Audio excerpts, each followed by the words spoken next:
Muri no video y'uyu munsi tugiye kureba hamwe ukuntu wakwihindura izina kuri Facebook. Nyuma yo kubona ko hari abantu benshi bagiye bafunguza ama account ya Facebook bakita amazina y'amadini baturukamo nka Kuri, Islam ndetse n'abandi bagiye batandukanye. Muri no video tugiye kureba hamwe intambwe ku yindi buri kintu step by step ukuntu wakwihindurira izina kuri Facebook kandi ubyikoreye nka telefone.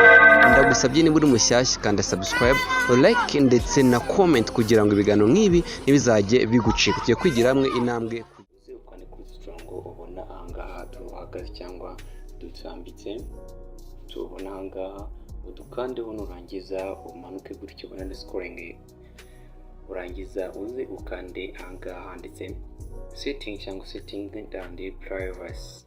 Aha ngaha ubona urangiza uhemeze, urabona ko twageze kuri setting ya Facebook yacu. Nurangiza uzaza ukande ahangaha hejuru ubona handitse person and account formation, urangiza uzafungura, tegereze gato abanze afunguke guys. Usohoka na subscribe, like ndetse na comment. Nurangiza uzaza ukande hano ngiye kwereka, uzaza uzi ahangaha niba ushaka guhindura izina uzaza ukande ahangaha kuri name, ushaka guhindura number wakanda, ushaka gushyiraho email nabwo waza hano kuri email. Gusa umunsi ugiye kwiga uko wahindura izina hano bitwa Catholic bakabikuraho, then uzaza ukandeho tegereze gato afunguke. Hano urangiza uzaza ahangaha ndetse hano hambere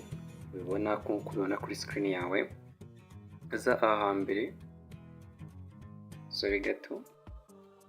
Noneho niba urangije gufungura ko kwandika amazina yawe cyangwa kuyahindura, uzaza ukande hano hasi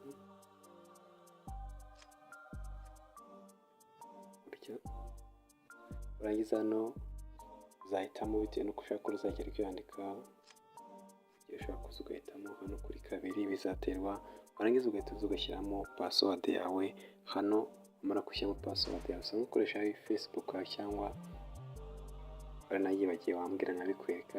Iyo umaze gushyiramo password yawe uraza ugakanda aha handitse save change, then amazina yawe agahita ahinduka. Thank you.